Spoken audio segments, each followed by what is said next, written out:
Good afternoon, everyone. We will begin the regular meeting of Thursday, January 19th.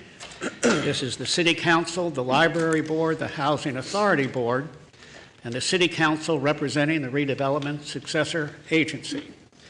And we now will have the flag salute. If you would Isaiah Hagerman lead us in the flag salute, please. Thank you. Please rise. Ready? Begin. I pledge allegiance to the flag of the United States of America and to the republic for which it stands, one nation, under God, indivisible, with liberty and justice for all.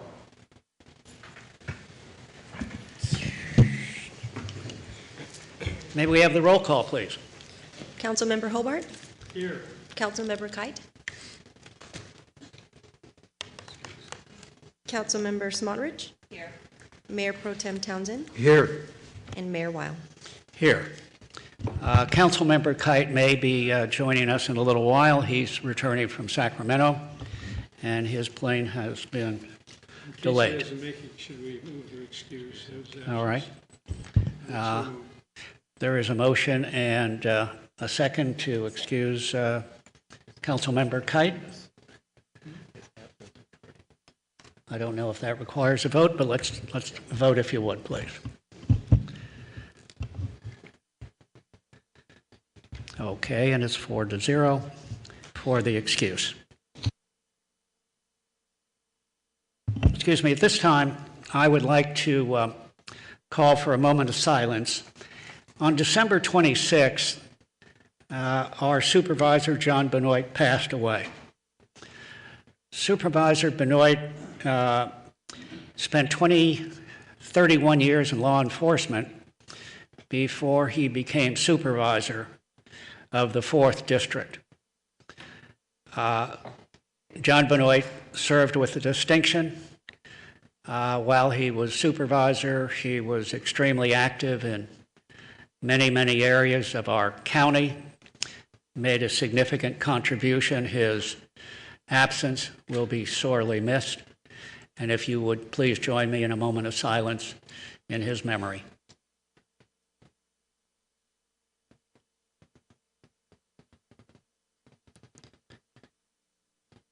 Thank you.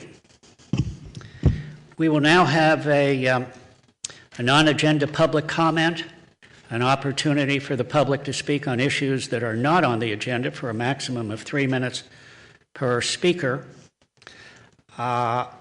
I do know that one of the people on the non-agenda item is the Queen and her court, and I would ask them to please join us and introduce, if the Queen would introduce the other members of the court, we would appreciate it, and tell us a little bit about the event. Good afternoon, everyone. Thank you, Mayor and Council, for inviting us here today. My name is Nan Nguyen, and it is an honor for me to represent Queen Scheherazade. I have been in the United States for 6 years, and English is my second language.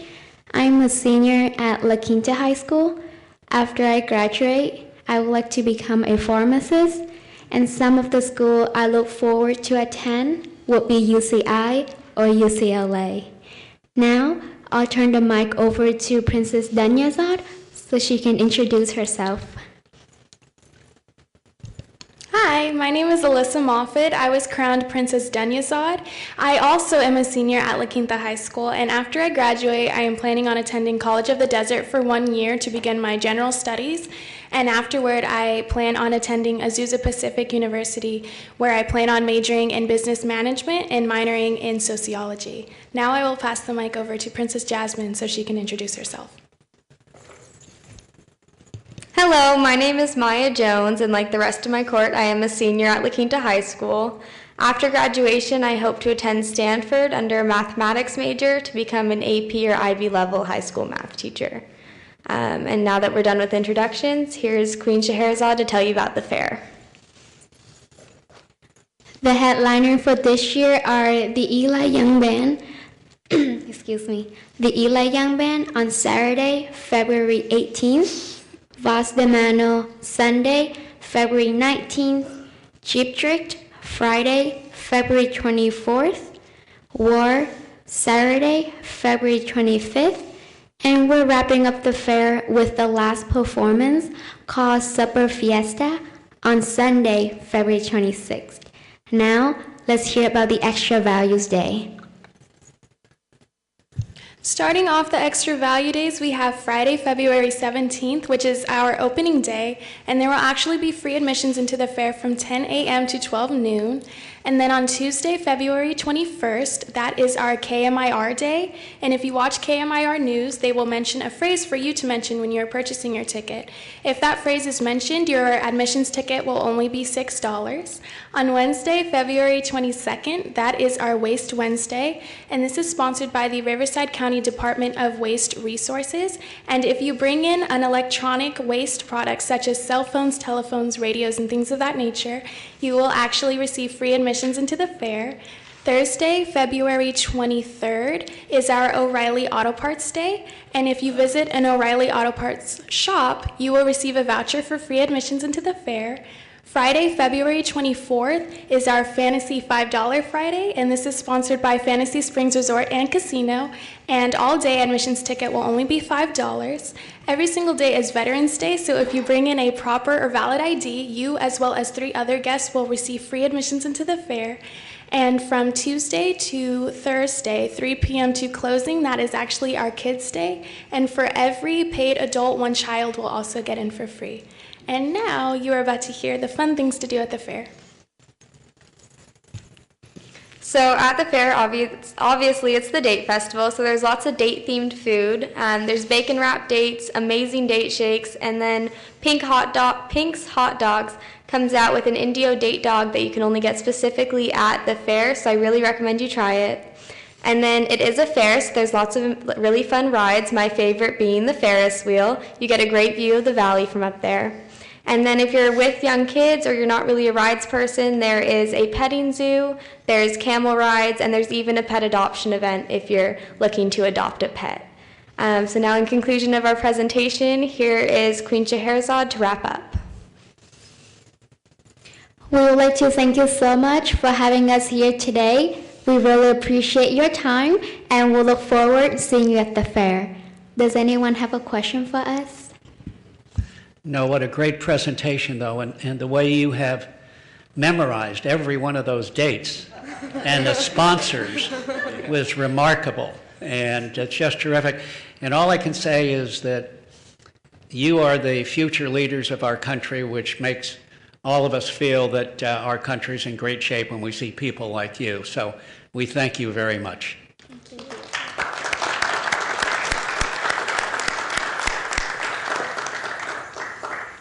Is there anybody else in the audience that would like to speak on any item not on the agenda?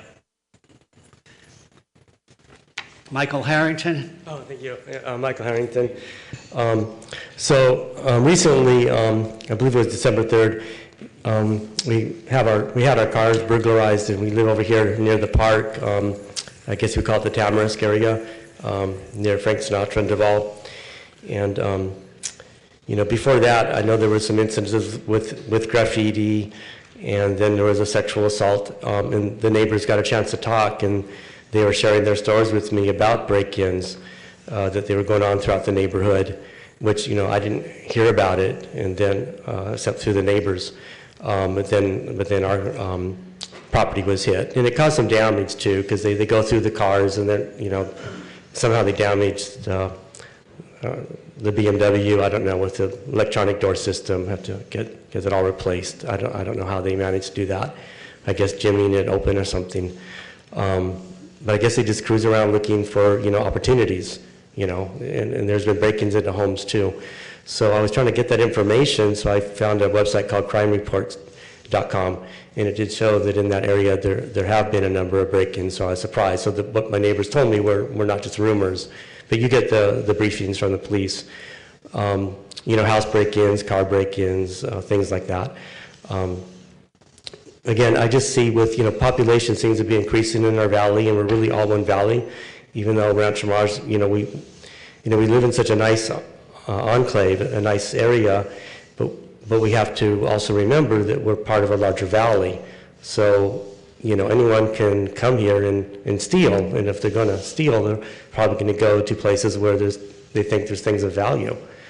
So we're not immune to being burglarized or, the crime that other places face. We're not immune to it just because we live in Rancho Mirage with golf courses and events and tournaments and things like that. So I didn't think it was a time to cut back on police. There was no agenda to say that. It doesn't make sense to me. City's money goes to public safety, and some cities really, really are in a tough bind.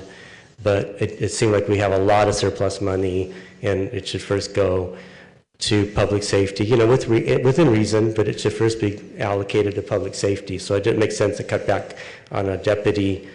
Probably should have hired a couple more.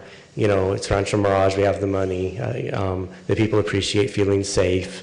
When someone's like right there, in your cars, you don't know if they're going to try to get in your door, if you're going to come across them, or what's going to happen. They're not rational people. I'll let you go with this. I know you can get the briefings from lieutenants, but with AB 109 and Prop 47, people don't really understand those terms. But what happened is they have let people out of the prisons into the county system. So the prisoners are here under county on probation, on supervision. And they're mostly in the banding court where they do most of the work. But they're loose, and they promise to not commit any crime. If you go over to the banding court, I've been there 3 times recently on some matters, it's just full of people who got into trouble, who reoffended. And all the parole and probation officers are over there, and they're quite busy. So all those people are out of prison, they're out here in the street, and they say they won't commit crimes again. So if you believe them, that's okay. You can get briefings from your lieutenants, but I don't believe them. They tend to reoffend, and they're here. And even just with the population increase, you would think that the police force would match the rise in population, not just in Rancho Mirage, but in our valley. And so you wouldn't go backwards and get rid of police. Okay, well, again, thank you for listening to me. Again, my name is Michael Harrington. Thank you very much.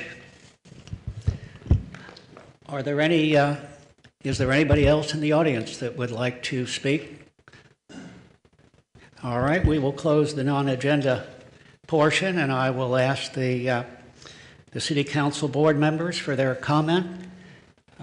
Dana, do you have any? No, I'm fine, thank you. Charlie? Yes, Mr. Mayor, I do.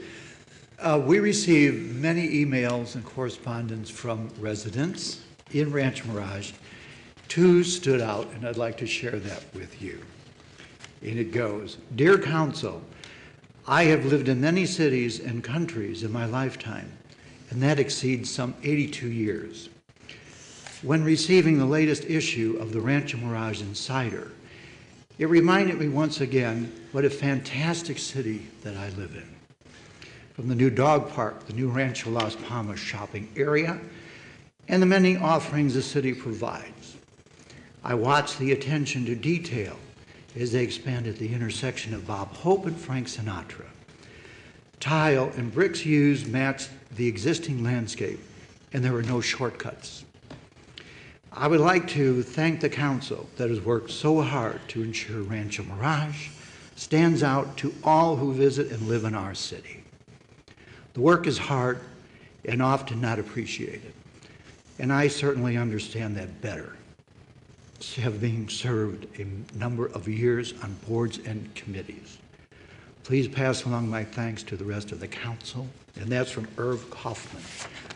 I have one more short one from Steve Lax. There's so much to appreciate about Rancho Mirage. Fiscal responsibility, the library, the well-paved streets, the time lights, the courage of our leaders to take what might be an unpopular stand on different items.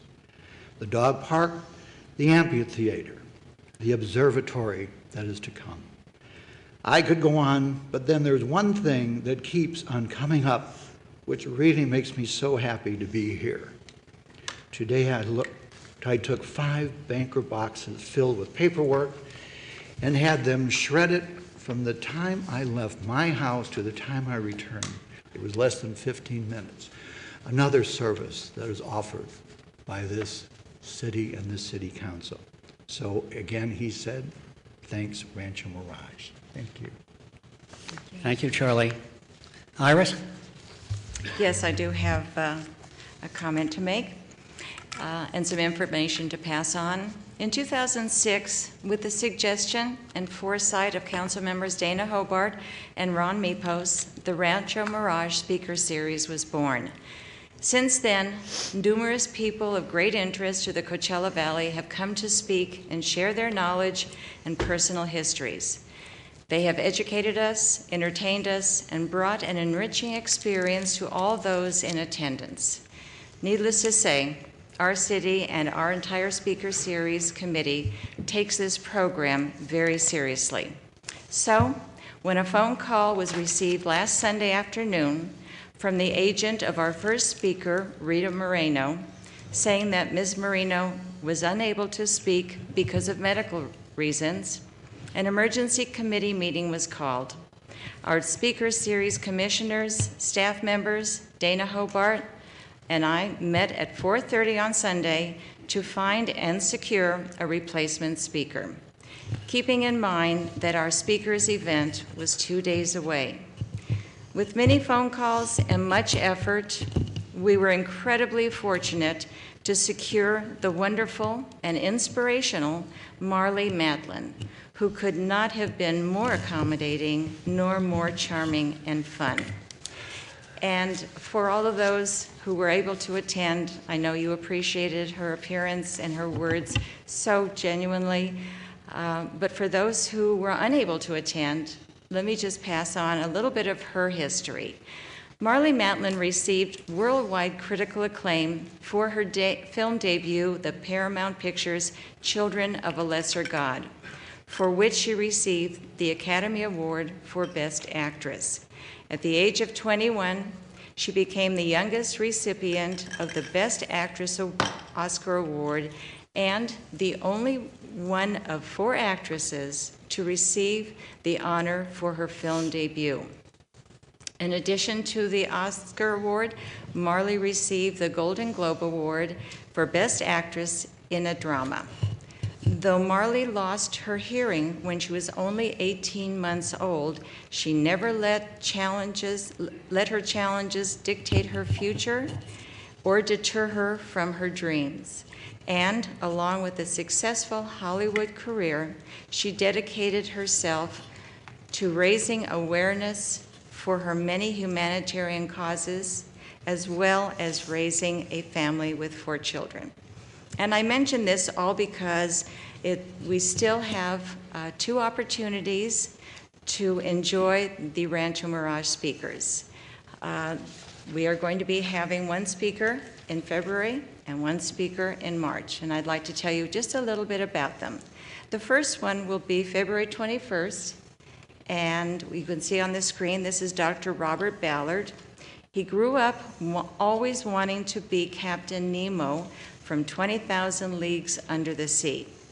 Best known for his 1985 discovery of the Titanic, Dr. Ballard has succeeded in tracking down numerous other significant shipwrecks, including the German battleship Bismarck, the lost fleet of Guadalcanal, the U.S. aircraft carrier Yorktown, which sunk in the World War II Battle of Midway, and the John F. Kennedy PT-109 boat.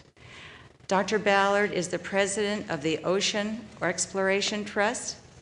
He has a PhD in marine geology and geophysics. He spent 30 years at Woods Hole Oceanographic Institution, where he helped develop telecommunications technology, which allows hundreds of thousands of school children to accompany him from afar on undersea explorations around the globe each year.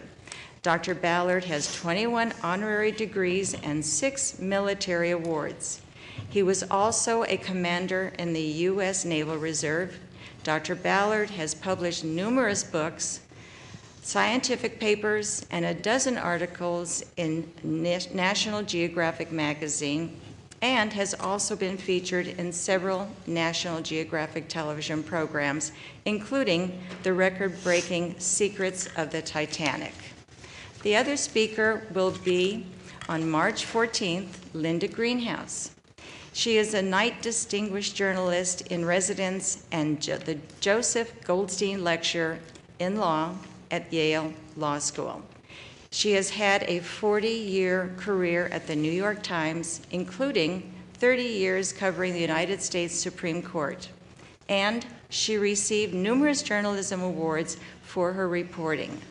Currently, she writes a bi-weekly opinion column on the Supreme Court and law for the New York Times website.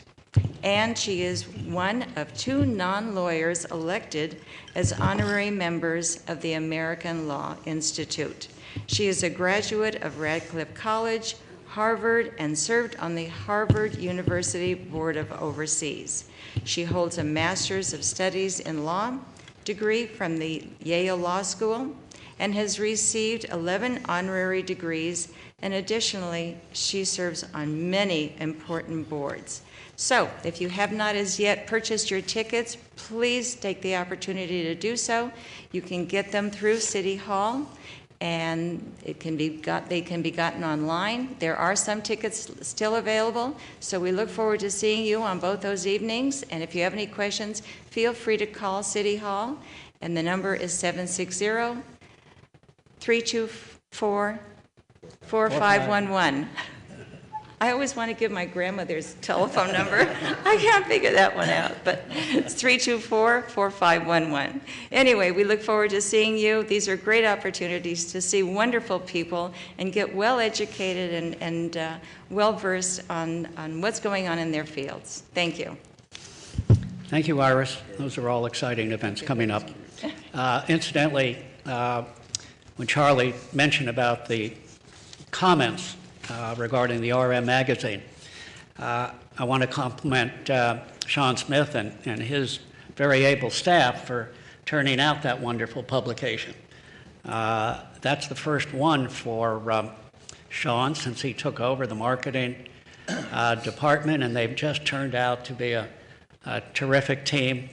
It looks great. The comments have been terrific. And Sean, congratulations. That's a great job. I'd like to comment, in addition to welcoming Councilmember Kite, who is joining us. The meeting is now really officially underway, and we're glad you're here. I had a fabulous experience in the last month of a Christmas tree lighting at one of our affordable housing facilities. And I went there to light the tree, and lighting the tree means just plugging in the lights. It was called for noon, and I got there about 1 minute to noon. And I met this lady by the name of Esther Ridicell. Esther is 104 years old. And there she is. Now, that was on her birthday, her 105th birthday. But when I met her the week before, she said to me when I walked in, pointing a finger at me about 6 inches from my face, and said, "You're late, and you're the mayor, and you're supposed to be on time." And I said, "Yes, ma'am, you're 100% right." And absolutely fell in love with her immediately. And of course, typically, if somebody this age, you ask, "What do you attribute your longevity to?" And her answer was, "I switched from bourbon to scotch." And if you meet her, you will understand how feisty and terrific she is. So on her birthday, I delivered her a dozen roses, and to show the sensitivity of this woman, I gave her the flowers, and she immediately turned around, took one rose out of this bouquet, and said to me, "You should take this one home for your wife." Now that, to me, boy, that's wisdom, and if that doesn't melt your heart, there's something wrong. The next slide, if you would, is Councilmember Kite, myself, Esther, and Dawn Hammerton. Great picture. Mayor. Great picture. By the way, Councilmember Kite returned from Sacramento to make sure that he could comment about his picture. But it was a joyous occasion when you can celebrate the life of somebody 105 years old. And I must tell you, she was not just there physically, she was as mentally sharp as anybody that I would ever want to be with. And so it was a glorious evening. The next and last slide, if you will, is that's Esther and members of her family. That's her granddaughter on my left. Her granddaughter lives next to her in one of the apartments, and of course is essentially her companion. But they have their own separate apartments, and that's other members of her family that came to share the occasion.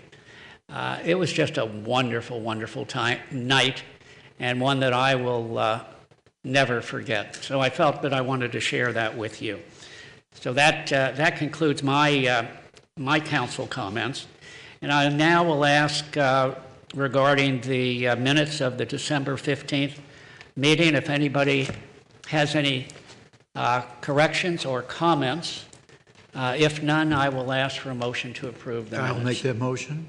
Second. There's a motion and a second. Please vote. And the motion is approved 5-0.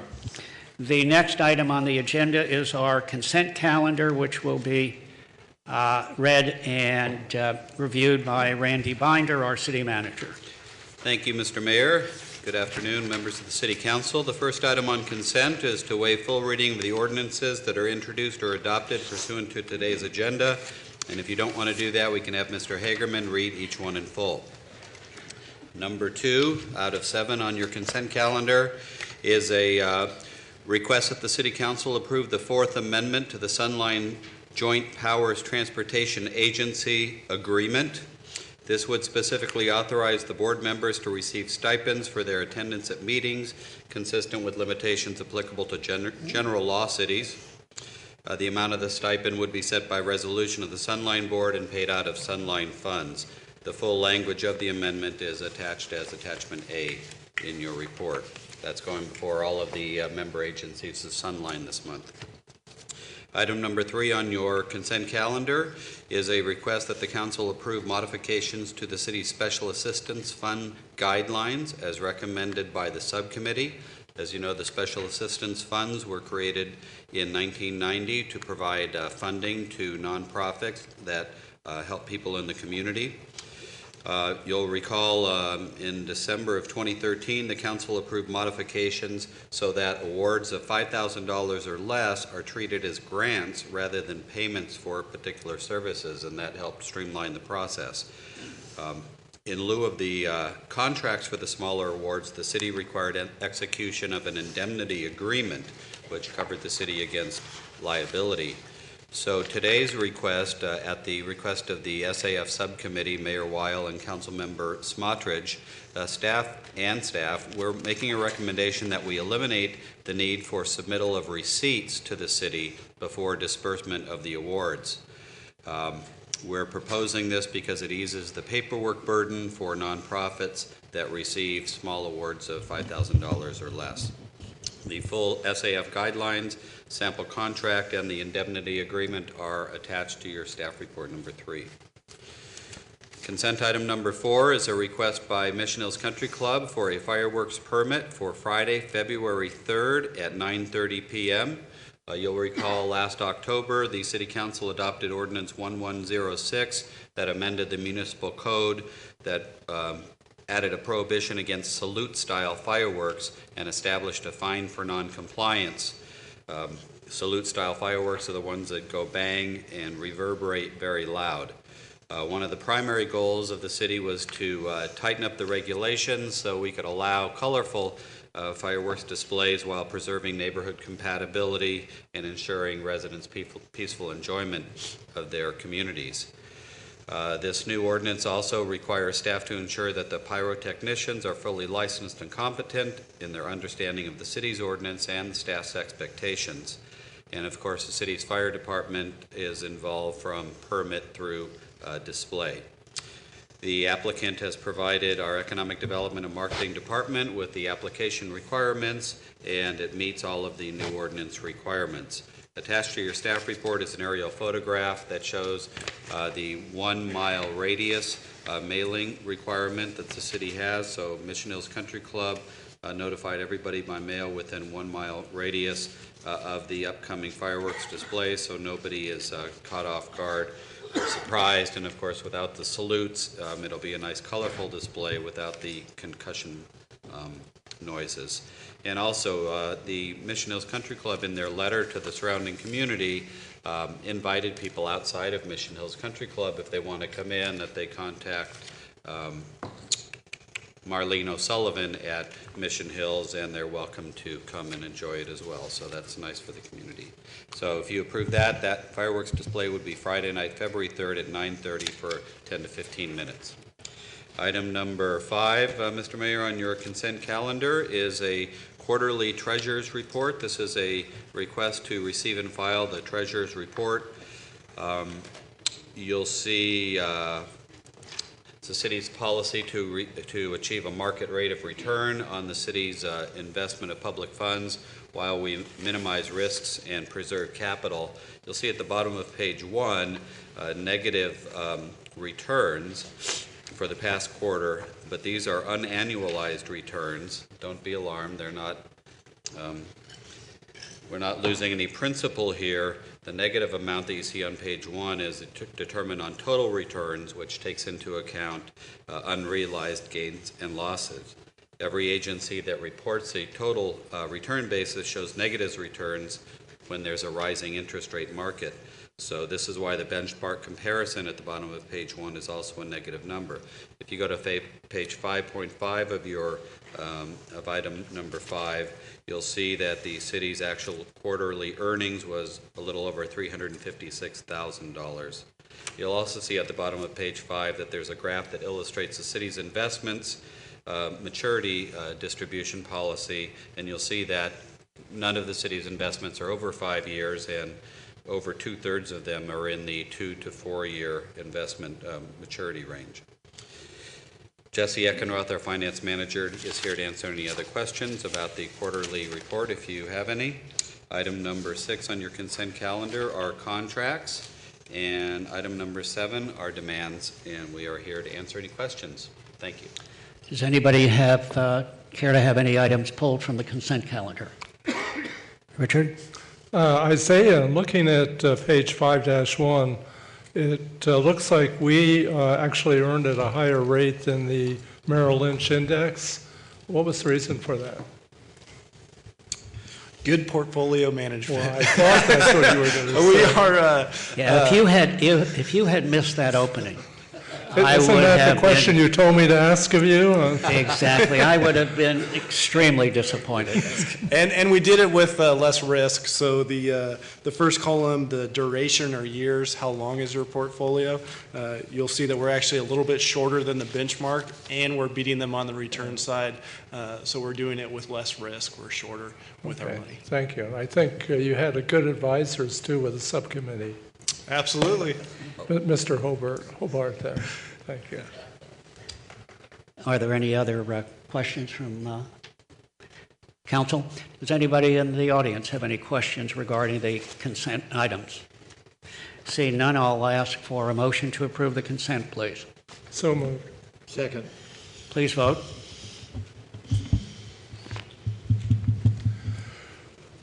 Randy, in regard to the fireworks display, Yes. do we provide a list of residents, or is that the responsibility of the homeowners to get that list of people?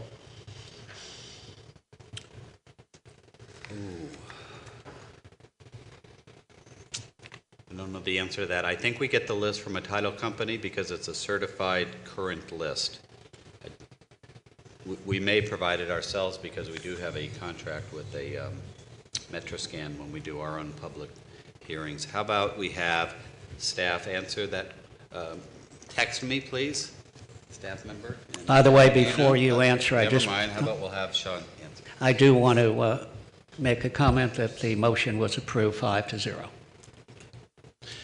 So in answer to that question, we require the applicant to obtain from a title company the addresses within a 1 mile radius. That list is provided to a mailing house, which then puts the letters together and sends them out to that list. And the title company typically certifies the list as being current and accurate? That I can't answer, Randy, but I can follow up. Isn't that right, Bud? Thank you.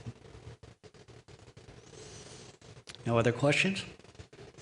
The next item is the CV Link. Dana, do you have any comments about the CV Link? In deference to the passing of John Benoit, our supervisor, I'll withhold any report today and pick it up at the next meeting. That's very thoughtful. The next item will be number 9. It's the consideration of a categorical exemption pursuant to California Environmental Quality Act. Bud Kopp, our planning manager, will handle this item. Bud? Thank you, Mr. Mayor. Good afternoon, council members. For your consideration today,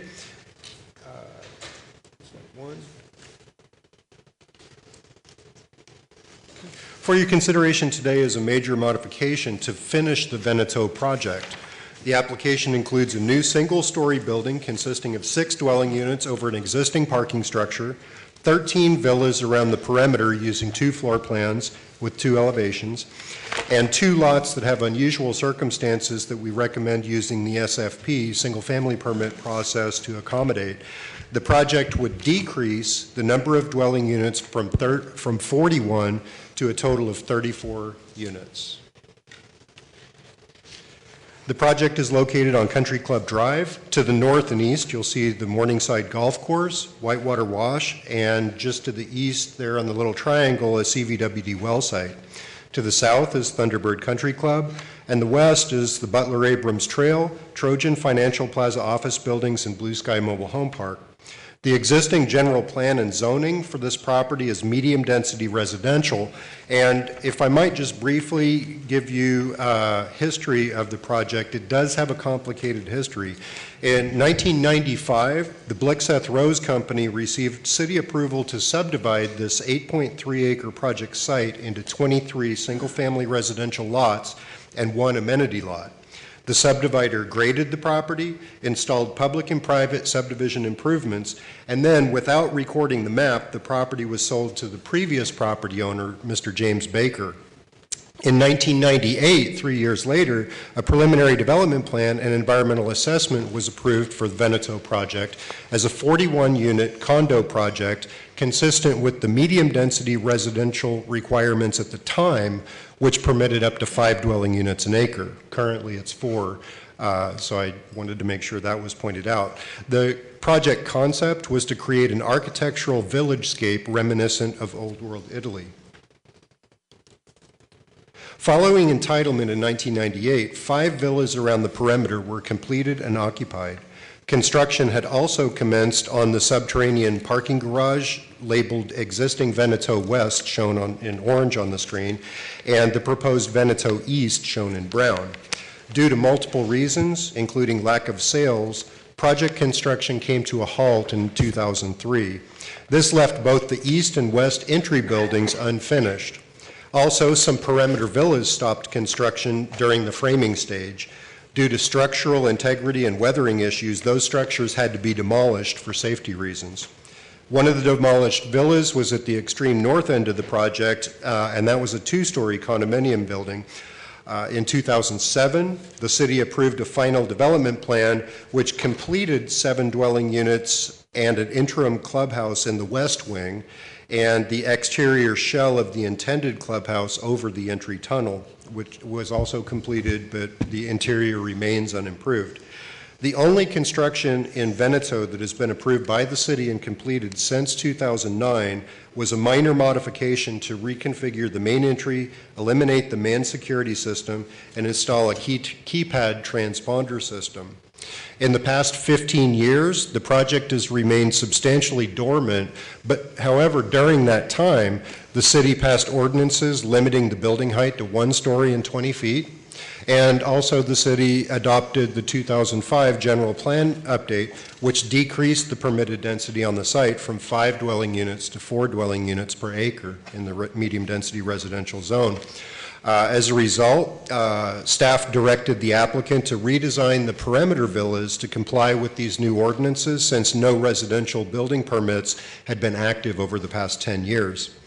The project application was submitted in July. The Architectural Review Board did review it in August and required several modifications. Architectural Review Board did endorse Veneto in September, and the Planning Commission is recommending approval of the project as well. It does need to be noted that 2 particular elements that were originally included in the Veneto project have proven not to work, and the applicant did not wish to include them in the current application.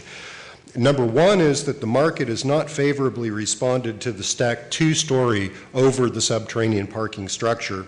Only 1 of the 7 dwelling units has sold as of this date, and therefore the applicant is requesting that the eastern unfinished wing above the parking structure be completed as a 1-story building.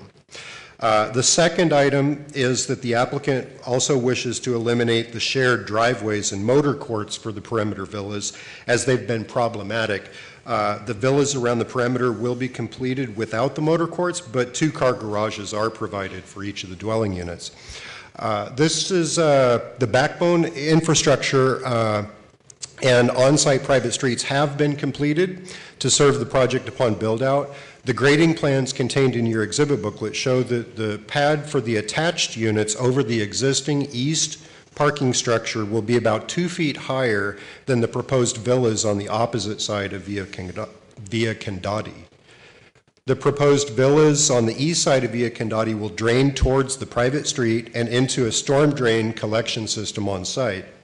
Because this project is situated south of the Whitewater Wash, on-site retention is not required. However, due to water quality regulations, the project must retain or treat the first flush on site for stormwater runoff, and this has been added as condition number 38.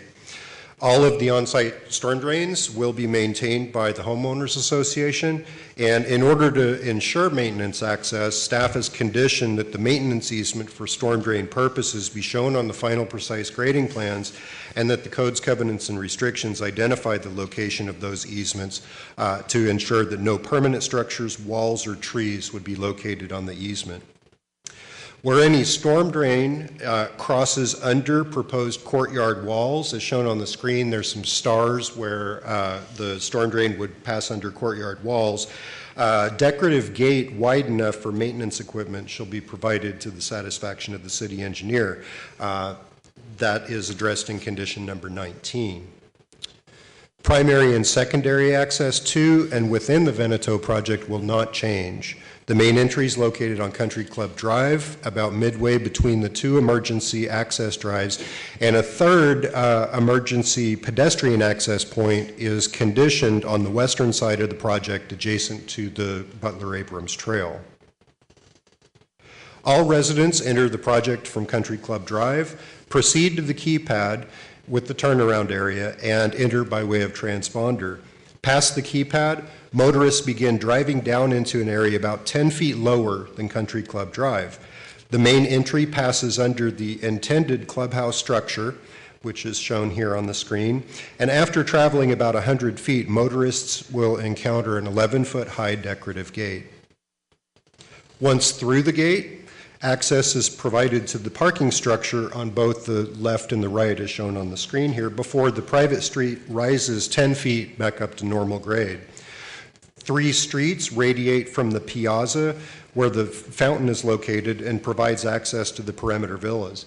As you can see in this slide, the finished west building is on the left and the unfinished east building is on the right. Each perimeter villa provides its own 2-car garage. In addition, the east and west entry buildings provide subterranean parking below the dwelling units, which are accessed through a series of strategically placed elevators. A table is included in your staff report identifying 26 parking spaces in the west structure, 30 in the east structure, and 6 surface parking spaces. Veneto exceeds the city parking requirement by 17 parking spaces. As originally entitled in 1998, the 41-unit project was designed as a one-parcel, air-spaced condominium project. There are no interior lot lines, therefore setbacks from interior streets are technically not an issue. Minimum setbacks between buildings are consistent with city improvement standards. Along the western side of the project, a straight line of 8-foot-high courtyard walls and villas are set back 30 feet from the property line, and that 30-foot wide area contains the Butler Abrams Trail easement. Side yard setbacks along the Morningside Golf Course are to be 10 feet, which is consistent with the required side yard setback for planned unit developments and the original entitlements for the Veneto project. We have added condition number 22 to ensure compliance with this 10-foot side yard setback for the PDP envelope. However, that does result in a 5-foot shift of the interior private street towards the south, and it makes lot 14 even smaller. The resulting lot is so small that not only would it be out of character and scale with the neighborhood, but a minimum size home per Rancho Mirage standards would not fit on the site. So we've added condition number 17 to eliminate home number 14, and in its place, a park-like amenity setting be provided at that location with landscaping and furnishings to be approved by the planning manager. In relation to project density, as I mentioned, in 1998, the project was originally approved with 41 dwelling units on 8.3 acres, which equates to just slightly less than 5 units an acre. This application reduces the overall number of dwelling units to 34, or 4.1 dwelling units per acre, as listed on the top of the screen. With the elimination of home number 14, as shown in the second row from the bottom, the project is in compliance with current density and code requirements at 3.98 units per acre. When the project was originally entitled, it did include a clubhouse over the entry tunnel, which I showed you a picture earlier of that, which is the penthouse that connects the east and west wings of the entry feature. The applicant wishes to permanently convert this intended clubhouse feature to a 5,000 square foot penthouse dwelling unit. Staff supports that conversion since an interim clubhouse is already provided in the west wing. Instead of the 8th dwelling unit in the west tower, they've finished unit 121 as a 2,800 square foot clubhouse, and the tower only has 7 dwelling units in it. Because the overall project density is decreased 20% below the 1998 entitlement, a more modest-sized clubhouse seems appropriate in relation to the scale of the development. And because staff is recommending the elimination of the home on lot 14, the applicant is requesting the flexibility of converting that clubhouse, considered an interim clubhouse in unit 121, back to a 2,800 square foot dwelling unit. And what they would do is they would convert the existing gym adjacent to the pool to a 1,600 square foot clubhouse and relocate the gym back to the basement where it was originally entitled in the first place back in 1998. That would add 1 dwelling unit back to the mix, provide the dwelling unit developer with a total of 34 dwelling units upon build out. And although that does slightly exceed the 4 dwelling units per acre as our current code states, we believe that it's a substantial improvement of on-site density from the original 4.9 to 5 dwelling units an acre as originally entitled. Staff is convinced that a modest-sized clubhouse adjacent to the pool area is really a better location to hold neighborhood functions compared to the interim 2,800 square foot unit.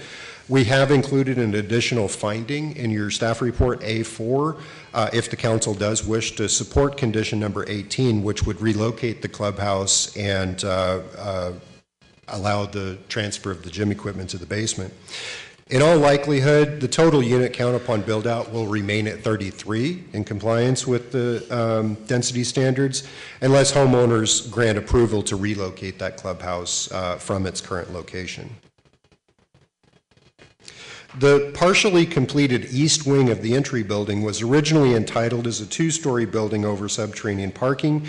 This application reduces the building to one-story structure above parking, and as I mentioned, and as shown on the screen, there are elevators strategically located in the parking structure, and the penthouse has a dedicated elevator specifically for that 5,000 square foot unit. 6 one-story units would be served by the 3 elevators and create a semi-private elevator lobby between each of the 2 dwelling units. Due to the change from a 2-story to 1-story building, each of the dwelling units had to be creatively designed because utility infrastructure is already permanently embedded in the concrete structure. So they had to work around that as a constraint. Residential units in the east wing range in size from 2,700 to 4,000 square feet, and each unit is provided with its own open space, including private courtyard and access to the private street. Units A through E have 2 bedrooms or 1 bedroom plus den configuration, and the largest unit has 2 bedrooms plus den. The maximum height of the east wing is 20 feet. Most of the vertical articulation occurs between the 12 and 20 foot heights, and as shown on the top of the screen, this is the south elevation that faces Country Club. You can see on the top slide towards the left, that's the penthouse structure that would be a 5,000 square foot dwelling unit, and the new 1-story expansion is located just to the right of that. The east elevation is shown, the second illustration from the top. That's what you would see from the interior residential street along Via Condati. Privacy walls are provided around the courtyards and loges. The visual streetscape is a combination of enclosed exterior living areas with an interesting pattern of modulation articulated with staggered wall and roof planes. All of the units that you're seeing today will be finished in the same color and material palette approved in the original 1998 entitlement. There are 2 villa plans proposed. This is the smaller plan with 3,273 square feet, and it includes 3 bedrooms, 3 baths. It does have an option of a tandem third car garage or bonus room, and it is situated around an exterior patio with a large covered porch and outdoor fireplace. This is an elevation. There's actually 2 different elevations. One option has a rotunda feature at the main entry with a maximum height of 18 foot 8 inches, and the other elevation shows a more layered horizontal profile with a maximum height of 15 feet. This is the larger floor plan at 3,600 square feet, includes separate living and family room areas, and again has 3 baths, an office, and a media room. And it also has its own private outdoor courtyard for seamless indoor-outdoor living space. The elevation of the larger dwelling unit also has 2 elevations. One option includes a gabled front porch feature, and the other has a more layered horizontal feature. All villas have flat roofs surrounded by parapet, and some have mission clay tile for parapet variation. All continue the existing colors and materials for the Veneto project, and the maximum height of the larger villa is right at 14 feet.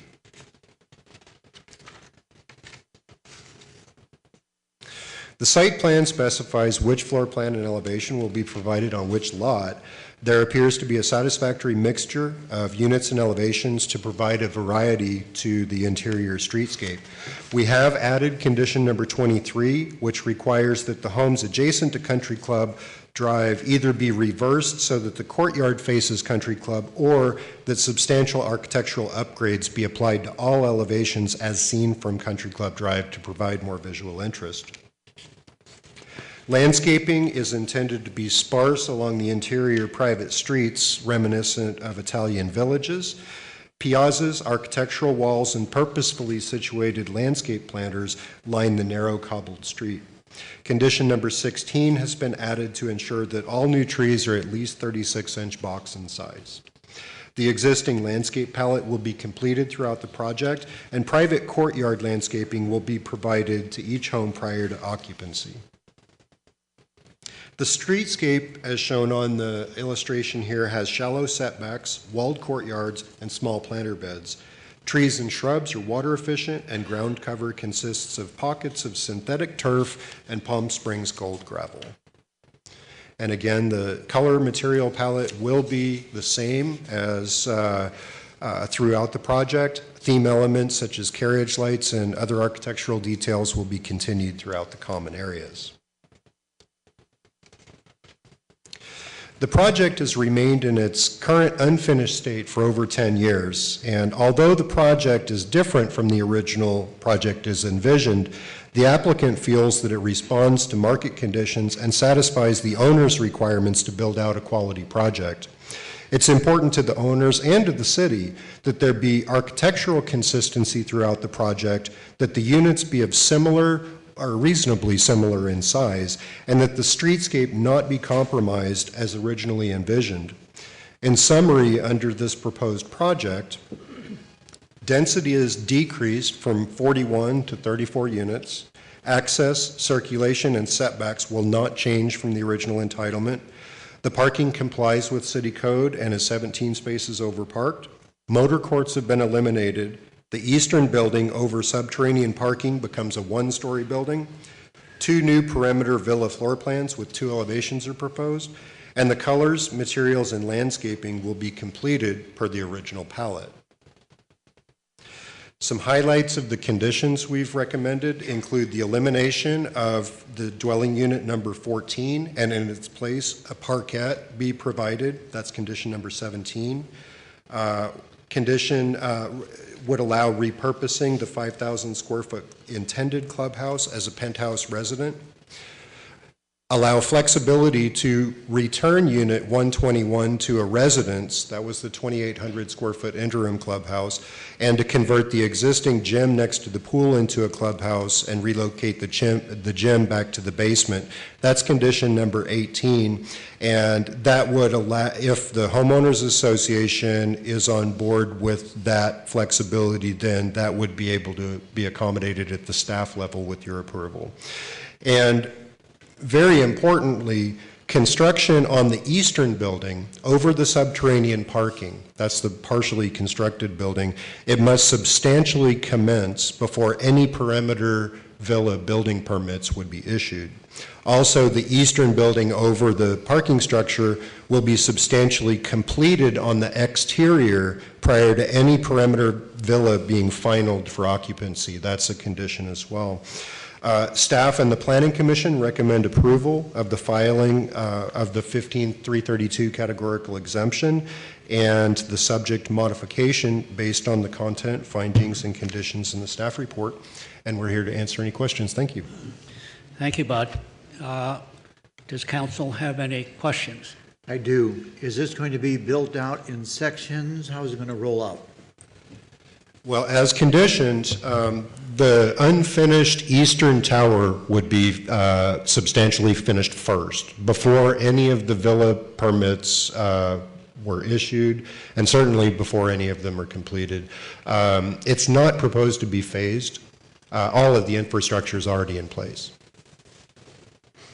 Are there any other questions? Richard? Bud, how many units are completed up there right now, and how many have actually been sold? In the western tower, the tower that's completed, there are 7 dwelling units in that structure. Only 1 has been sold. It's my understanding that they rent the other remaining units there. In addition to those 7 units, there are 5 perimeter villas that have been completed, sold, and occupied. Okay, so there are 5 and 2, 7 units total? 7 in the tower plus 5, 12. Okay. Question regarding a comment or an issue that was raised in the Planning Commission regarding the 2 elevator shafts. The question was, what are they going to, what's going to happen there, because they're 2-story and they're going to be 1-story in the future. Are those shafts going to still be left in place after the construction of the new buildings? Those shafts would be lowered. Right now, they're constructed to serve a 2-story building on top of the parking structure. Since the structure will become a 1-story structure, the elevator shafts would be lowered less than 20 feet. So you're going to have the elevator shaft in the parking area going up to the residential area? Correct.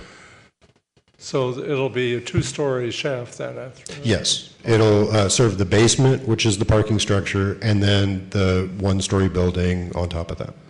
The reason they don't demolish the elevator shafts completely is because they get access to the parking area, is that right? The dwelling units that are planned to be built on top of the parking structure, that's essentially their garage.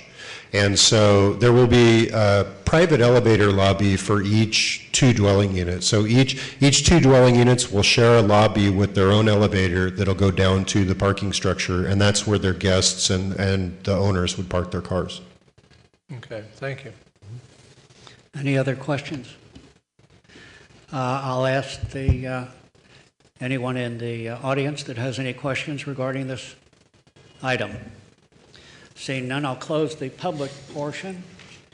And if there are no other council comments, I will ask for a motion.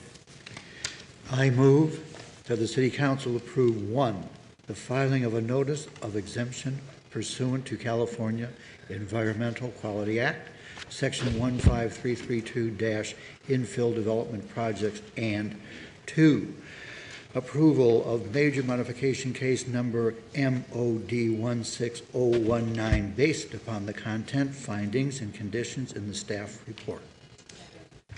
There is a motion and a second. Please vote. And the motion is approved 5-0.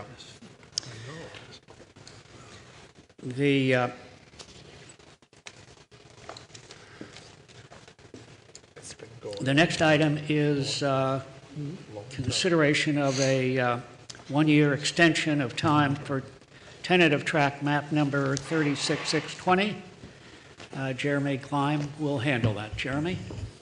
Yes, thank you, Mayor, members of the council.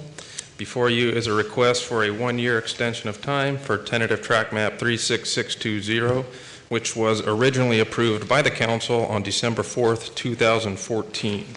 The original approval was valid for a total of 2 years. The project is located in an area of the city commonly known as Section 30. It's just north of the Versailles community and is less than 1/2 mile south from the recently opened Rancho Mirage Dog Park. There are 2 different zoning classifications within the project boundaries, RL2 and RM, the latter of which makes up the majority of the project site. And the tentative map seeks to subdivide just under 34 acres of land into 82 residential lots. The average lot size, project-wide, is 11,523 square feet, and the project has an overall density of 2.4 dwelling units per acre. In addition to the 82 residential lots, there are multiple lots which have been designated for common open space. Those are shown in green on the current slide. The applicant is not proposing any changes to the project with this request and simply wishes to extend the expiration date for 1 additional year to December 4th of 2017. The applicant is requesting an extension because they haven't actually had an opportunity to develop this project up until now due to ongoing infrastructure improvements that are being conducted by the Coachella Valley Water District. And those improvements are supposed to be finished by the end of this year. The Section 30 Subcommittee, Council Members Hobart and Kite, provided invaluable guidance during the project's original entitlement and have also endorsed the current request for this time extension. So, with that, based upon the content, conditions, and findings in the staff report, the Planning Commission is recommending that the City Council approve a 1-year extension of time for tentative track map 36620, which will establish a new expiration date of December 4th, 2017. And that concludes my presentation, and I would be happy to answer your questions. Thank you, Jeremy. Does council have any questions or comments? Seeing none, I'll ask the audience, is there anyone that would like to make any comments regarding this item? Again, seeing none, I'll close the public portion and ask for a motion, please. I'll move that a 1-year extension of time for tentative track map 36620, parentheses, TTM 1X36620, close parentheses, subject to the conditions of approval and based on the findings and the content in the attached staff report. All right, I'll second that, and please vote. And the motion is approved 5-0. The next item is number 11, the consideration of Special Assistance Fund Awards. Gloria Griego, our contract specialist. If you would, Gloria.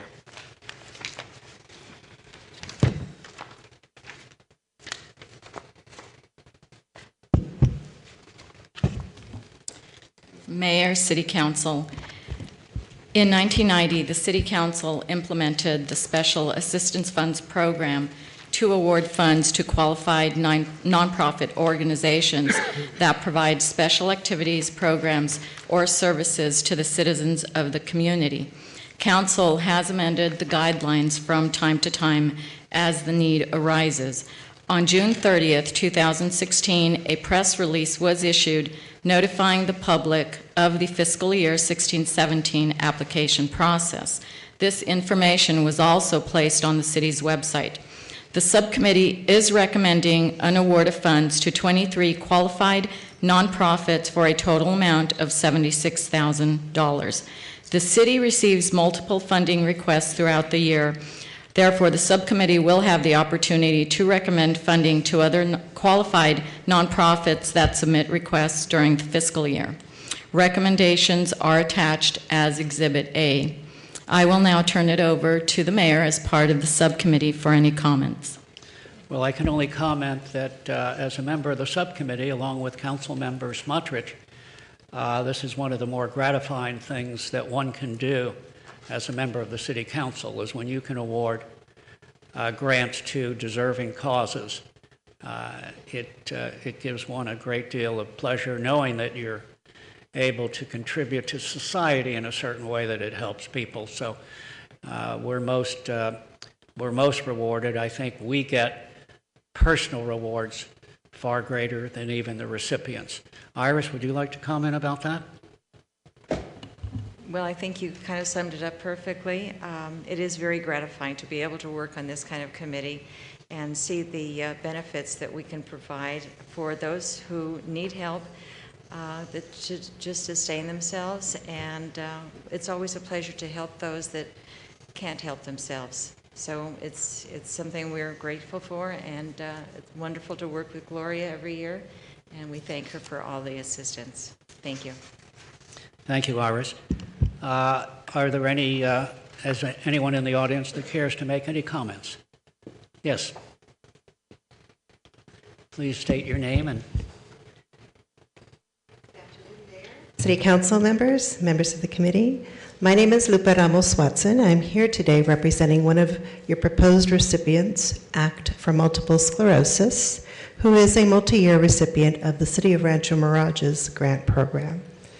Our organization was founded in 1999 by our very own local philanthropic and journalist woman, Miss Gloria Greer. She founded this organization when she discovered that her daughter had multiple sclerosis. And over our tenure as an organization, we've served over 100 individuals in the Coachella Valley living with multiple sclerosis. These individuals face many challenges, not only because of the medical bills that they are faced with, but also just life challenges and finding groups that can be support for them as they work through their multiple sclerosis, which is an incurable disease. I just wanted to share with you that although these funds help those that cannot help themselves financially, it also gives us the opportunity to provide peer support and social interaction for individuals living with multiple sclerosis. And our 100th member, I'll be happy to share with you, was a member who lives in one of your country clubs here in the city of Rancho Mirage. Now, although he doesn't need financial assistance, it gave him great comfort to find 100 other people living with this disease here in the Coachella Valley that he can share his struggles with and that he can be a part of and help them make a better life. So I wanted to share with you how much good you do, not only for the disadvantaged, but for individuals who just need someone to talk to. Thank you very much. Thank you very much. Thank you for your comments. Is there anyone else in the audience that would care to speak on the subject? Seeing none, I'll close the public portion and ask if there are no other council comments. I'll ask for a motion, please. Mayor, would it be appropriate to list the recipients of these monies at this time? They are listed in the agenda items. Okay, thank you. Are there any other comments? Seeing none, I'll ask for a motion, please. Okay, I will move that the City Council approve the attached Exhibit A awarding special assistance funds as recommended by the SAF, also known as the Special Assistance Funds Council Subcommittee. I'll second that. Please vote. And the motion is approved 5-0. The next item is number 12, an urgency ordinance that will be presented by Sandra Johnson, our Senior Building and Safety Code Compliance Manager. Sandra? Thank you, Mr. Mayor, members of the City Council. Before you today is an urgency ordinance request accompanied by a regular ordinance filing to amend Section 10.48090 of the Rancho Mirage Municipal Code, currently entitled 3-Hour Parking Restrictions. This urgency ordinance is at the request of local merchants to mitigate public parking concerns with the lack of available parking for their customers along the frontage road known as Emmons Way, adjacent to Highway 111 between Button and San Jacinto Drive. The current ordinance in place today was adopted at a City Council meeting back in October of 2001, referred to as Resolution 771, as an urgency ordinance based on similar circumstances to restrict parking along the frontage road. At that time, the restriction would only cover public parking spaces between the businesses of Eisenhower's Collector's Corner and the current coffee site.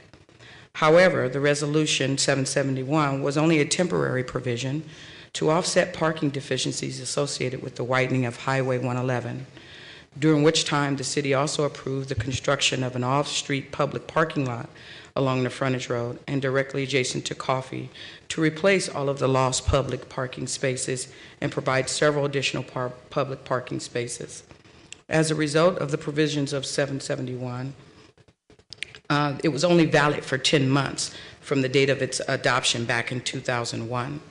However, since that time, as stated at the beginning of my presentation, staff has received numerous calls from local merchants in the area requesting for the restrictions to be reinstated, specifically along the area between the signal light eastwardly towards Button Drive on the frontage road. Additionally, the Code Compliance Division has observed safety concerns with customers and patrons parking in the red zone, no parking areas in front of the businesses, and long-term users who cross unsafely across the busy highway of Highway 111. Some commercial retail buildings in certain areas of the city, which are situated on substandard lot sizes with respect to the sizes of their respective buildings, have created situations where there is not only insufficient landscaping and inadequate setbacks, but also deficient on-site, off-street parking. This insufficient on-site, off-site parking conditions has resulted in the use of public on-street parking in a manner that has created unsafe conditions, because it forces citizens and visitors to park in certain areas on certain public streets, which require them to cross streets with vehicular traffic and is as required patrons of these businesses to stand in unsafe areas along certain public streets to those businesses to purchase their goods. Specifically, the ordinance would authorize the city engineer to limit the number of hours any public parking space in the city may be used continuously by a motor vehicle, and to install all the legally required and appropriate parking signage and curb markings. The ordinance will also allow the time restrictions to commence at 7 a.m. as opposed to the current 9 a.m. commencement time. It's for these reasons, staff recommend that you adopt the attached ordinance. Thank you. Thank you, Sandra. Does council have any questions or comments? Does the audience have any comments? I'll only say this. This particular ordinance hopefully relieves some of the problems. It doesn't eliminate them all because it's not creating additional space because there's no space available. But hopefully by having an hourly limitation, it will open up the possibility of more parking being available for those tenants in the area. If there are no other questions, I'll call for a motion, please. I'll make that motion. I'll move that the City Council adopt as an urgency ordinance, an ordinance amending Section 10.48.090, parentheses, hourly parking restrictions on size of the Rancho Mirage Municipal Code to allow for time-restricted parking in certain areas of the city as determined by the city engineer based on the finding that the immediate adoption of the ordinance will immediately preserve public safety in that it will allow business patrons to safely park on a temporary basis on certain public streets adjacent to or in close proximity to certain businesses in order to safely patronize and load goods from said businesses. And there is a motion and a second. Please vote.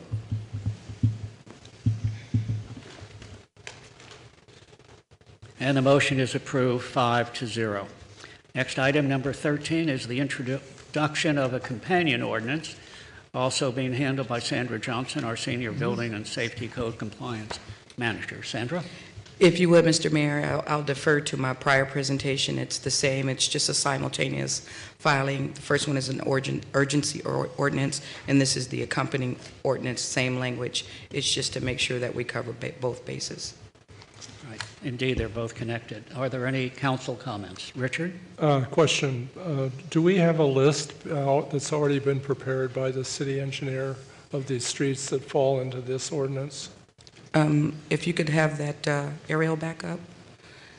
The amendment that's going before you is not to specify a street. It's to provide the city engineer the authorization to establish restricted parking areas. So on a case-by-case evaluation, if we found that this need arose in other areas where there's a need to restrict the parking, we could do so. The prior ordinance did restrict us to just this area. So this is an improvement that will allow us to assess it citywide should the need arise. Okay, I guess my question is, do we have a list of appropriate streets which would be included in this ordinance so we can implement it? Go ahead, Ray. The first street that we would impose a restriction on would be the frontage road. Right. Okay, and do we have any other streets which would fall into this category? No, we don't, not at this time. Okay, thank you. Are there any other questions, council comments? Can we add to those streets without a vote of the council? Yeah. Yes, the ordinance would allow future streets to be added. There's one I can think of right now in the Kirsten Road neighborhood where we've had a problem with the Springs maintenance workers parking over there, so we would use it in that case. We might just put it in for a couple of months just to solve the issue and then remove them again because the residents would like to be able to use the parking spaces. So the reason you have an urgency and then a companion is the urgency allows us to go into effect immediately to allow code to go and start enforcing it as soon as we get the signs up, which helps the businesses there. Have the property owners in this area been notified of this potential change, and do they support it? Absolutely. They were actually who initiated the calls into the city and request for the city to take a look at this in ways that they could help their businesses. Yes. Great, thank you.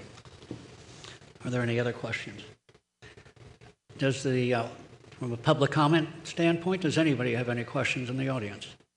Seeing none, I'll close the public portion of the issue and ask for a motion, please. So moved. Second. Please vote.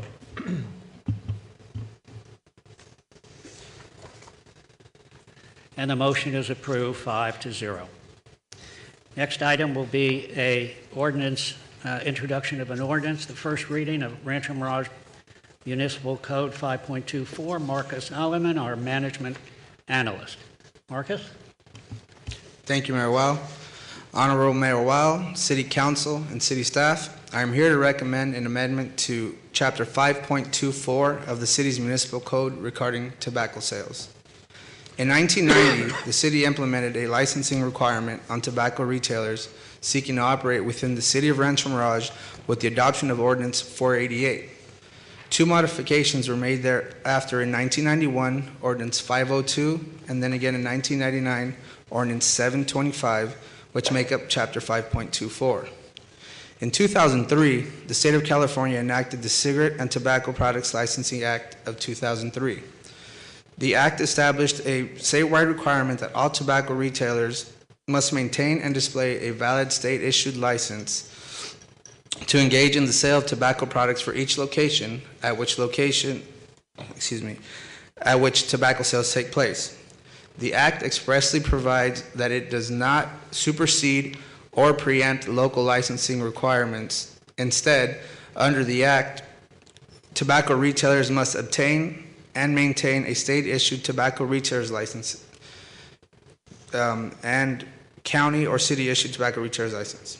The ordinance will revise Chapter 5.24 to require applicants for city tobacco retailer's licenses to submit proof that they have been issued a valid state tobacco retailer's license as part of the application process. The ordinance will also expressly require tobacco retailers to display both state and local licenses at every location where tobacco is sold. There are currently 12 tobacco retailers permitted to operate in the city. If adopted, city staff will add a letter to the correspondence sent to retailers notifying them of the new requirement. Also, new innovations have substantially broadened the range of products used for the consumption of tobacco. The most prominent example is electronic cigarettes, which are an electronic device that deliver vaporized liquid nicotine to the person smoking or inhaling the device. To keep current with such innovations, the proposed ordinance will amend the city's definition of tobacco products to encompass electronic cigarettes and other similar devices. The proposed definition is identical to the newly amended state law definition, which operates to trigger the state licensure requirements under the Act. The amendment to Chapter 5.24 will not have an adverse effect on city staff time or cause any budgetary changes.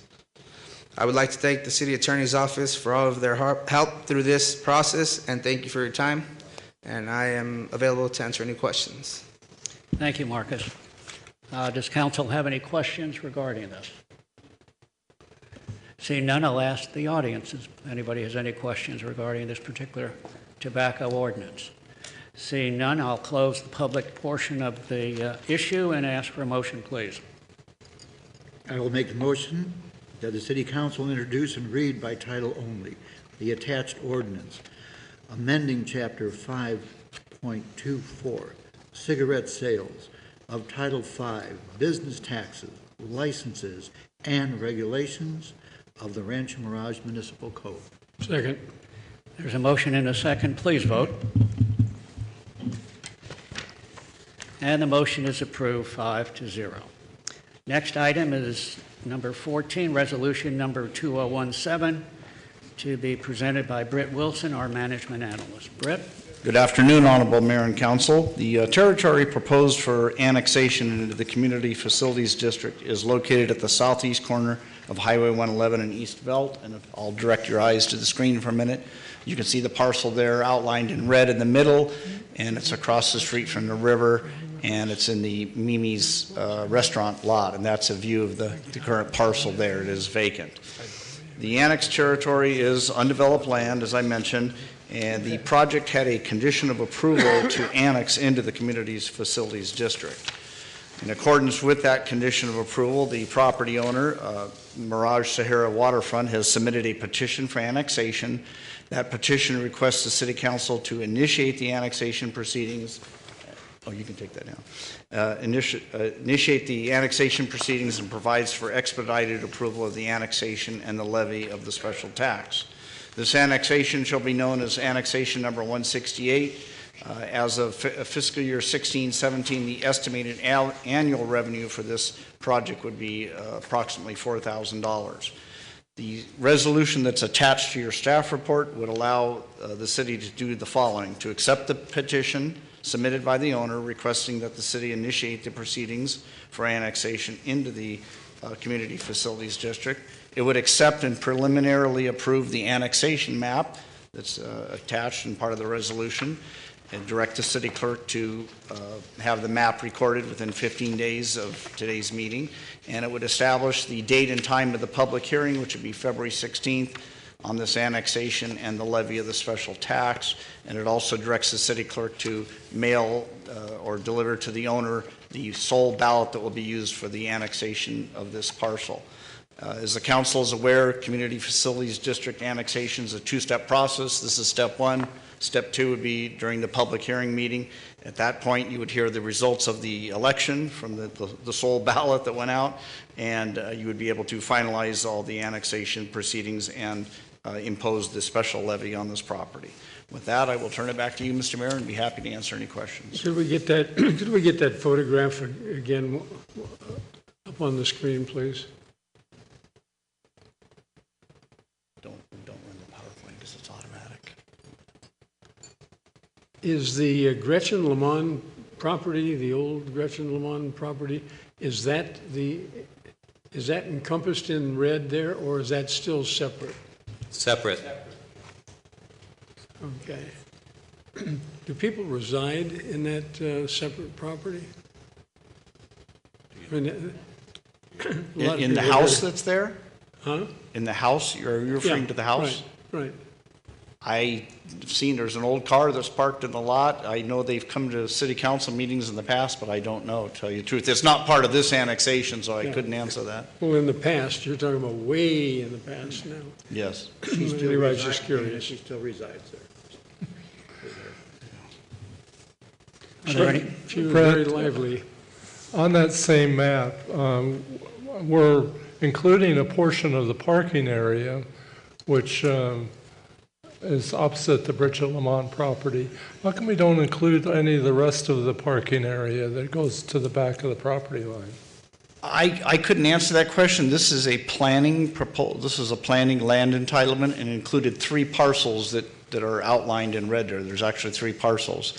I don't know if they own other parts or who owns it. I apologize. I don't know the planning. If Bud is still here, he may be able to answer it, but I'm not aware of it. This is what was approved at the Planning Commission and the City Council level, this red outline property. Okay, can you look into that and get back to us? Certainly, we'd be happy to do that. Randy, do you have any comment about that at all? I would say it's one parcel of land, but Britt just said there's 3 parcels, so. Well, Brett just said it was 3. Well, that red outline has 3 parcels in there according to the planning department. But it's just one outline. I didn't break out the 3 parcels, in other words, that are on there. But within that red, there's 3 parcels. Randy, you know, the backside of that property is all the commercial. Mm-hmm. And then there's all that parking area, which it seems to me is adjacent to the existing properties that we're talking about here. I believe that everything else as part of the project that is called Mirage Waterfront, which Right. are the 2 7,500 square foot office buildings back there, and then Mimi's, and then what was Ruby's. I'm almost positive all of that is already in the CFD because that's developed. This parking goes with this property, and that's why it's being annexed now, because the property has approval. But I can verify. We'll verify all that. As long as it's already included, then I think it's appropriate. Yes. If it's not included, it should be, I think. Okay. Damn straight. Richard, I think you're asking for it to be more clearly delineated when it's presented to the council. Is that accurate? That's accurate. Yeah, and I would echo that if the next time we take a look at it, if you would. Well, if you're saying that you want the rest of that property included, if it's not in the CFD already, then you should probably continue this for 2 weeks and let us research that and then bring it back to you. Because otherwise, if you just approve this, then that L shape is added to the CFD and that's it. There's no opportunity to add any other area to it. That's okay. That's okay? What, that's okay to continue it, or that's okay to not include? That's okay. Okay. It's okay. It's just okay, all right. No, I think what I'd like to find out is if the rest of that parcel had its own CFD. Annexation. Yeah, and if it did, then the only parcel in that whole block is the Bridge of Lamont property that's left out. Yeah, and you can't require that until something redevelops there. Right. And that's always been out of the development. Okay. Richard, what is your preference, to continue this or to vote on it as is? I think if Brett could look into it and find out what the balance of that parcel is, if we can wait 2 weeks without delaying anything of any time frame issue here. Well, yeah, I mean, you couldn't adopt the resolution because it sets a public hearing date, or I'd refer to the city attorney maybe for. And if I could just add something to the discussion here. The way that this works is it's by assessor parcel number and owner. So these back parcels, which have the existing structures on them, are under different ownership, which means you go to that owner separately. So if I could maybe make a recommendation to move forward with this annexation. That's fine. And staff will research the back parcels. That's fine. Richard, is that an acceptable solution for you? That's acceptable, and my advisor over here says it's acceptable also. Do you want to counsel? We agree. May we continue, or do you need to adjourn to discuss this further? I believe they agree. Their silence indicates that they agree. If that be the case, I will ask the public if they have any more comments about this.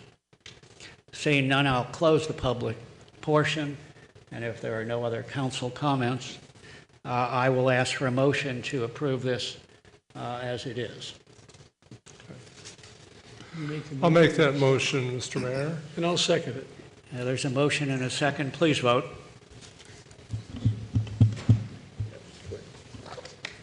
And the motion is approved, 5-0. Thank you, Britt, and now we'll take care of that. The next item is resolution number 2017, item 16 on our agenda, and that will be presented by Isaiah Hagerman, our Director of Administrative Services. Isaiah? Thank you, Mr. Mayor, members of the City Council. The resolution before you today is for approval of our recognized obligation payment schedule, what's known as ROPS 1718, which covers the fiscal year 1718. So it's been a year since we've seen our last ROPS schedule. And a little history on what a ROPS schedule is. This is the schedule that is defined by the state, where we as the successor agency map out what are the obligations that the former RDA has and how much money do we need to pay those obligations, and also what restricted assets are we holding on to and how are we spending those restricted assets. So when the state came in and dissolved RDAs, there were existing assets and liabilities that we have to deal with, and this schedule is how we manage that process. We used to see this twice a year because it covered a 6-month period. A year ago, they transitioned this to an annual schedule, I think to make it easier on everybody involved in the process. If the resolution is approved today, the ROP schedule is approved today, it will go to the Oversight Board next week on Tuesday the 24th. After Oversight Board approval, it will be submitted to the California Department of Finance by the required deadline of February 1st. On page 16-2, we give the highlights of the ROP schedule itself. And for Rancho Mirage, the schedule is getting easier and easier as we get further away from the dissolution date. The highlights include $1.5 million in projects to be funded with excess bond proceeds. So this is the restricted assets part of the former RDA. The former RDA issued debt, and those proceeds from that debt were to be used on specific purposes or projects. We are satisfying that requirement, and we commonly refer to projects that are being funded with this funding stream as ROPS projects. This will be the last ROPS cycle that we will see these excess bond proceeds, because we have, or with this ROPS, the amount being requested, we will have spent all the funds available to us. So we are winding down this process, and they are fading away because we are spending those restricted assets for the purpose for which they were issued. The other part of it is, what liabilities did the former RDA have, and how much money do we need to pay for those liabilities? So the biggest component of our ROP schedule is the debt service.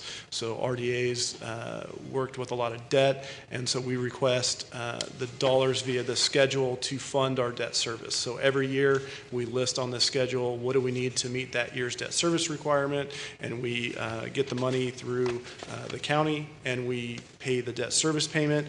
The other largest component, which impacts Rancho Mirage, is our housing authority, before dissolution, loaned the RDA some money to make some required payments to the state. That loan is an enforceable obligation on the schedule. So the RDA is, the successor agency is requesting money to pay back part of that loan to our housing authority. And that amount for this ROPS period, for ROPS 17-18, the repayment request for this period is $2,352,649. And the housing authority will be the recipient of that loan repayment, and we use that money to fund our affordable housing within the city of Rancho Mirage. So that's very important to us, that we're getting a nice chunk of this money back, paid back to the housing authority. That's how we sustain the operations of the housing authority. With that, that's pretty much the highlight of the ROPS schedule. Again, if it's approved today, we will move to the Oversight Board next week, and I would be happy to answer any questions. Thank you, Isaiah. Does the council have any comments? Isaiah, when is the Oversight Board eliminated? So we have a local oversight board right now, and July 1st, 2018, we transitioned to a countywide oversight board. So the Oversight Board will see one more ROPS after this one. Okay, I noted that in the various items that were listed, we did not include the Frank Sinatra Bridge. Has this been taken out of the ROPS program, or is it different? Yeah, so the Frank Sinatra Bridge is actually part of a federal grant that the city received. So we don't include ROPS money for that project, since we had a federal grant already supporting that project. The ROPS projects were primarily projects where we didn't have other funding sources for them. Thank you. Any other questions? Does the public have any questions regarding the ROPS program? Seeing none, I'll close the public portion, and if there are no other comments, I'll ask for a motion on Resolution 2017. Is there a second? Please vote. And the motion is approved 5-0. We'll now ask our City Attorney, Steve Quintanilla, to review those items before we recess into closed session. Steve? Mr. Mayor, the City Council now is going to recess in a closed session pursuant to Government Code Section 54956.9D4 regarding three potential initiation of litigation items. The Council will also meet in closed session pursuant to Government Code Section 54956.9B to discuss one potential exposure to litigation item, and that pertains to the government tort claim that was recently filed by Dr. Shaw against the City of Rancho Mirage pertaining to attorney's fees he was required to pay to the city. Finally, the Council will also meet in closed session regarding the existing litigation known as Veronica Juarez versus City of Rancho Mirage, and that will be pursuant to Government Code Section 54956.9D1. Thank you, Steve. We will now recess to closed session. Thank you, and close.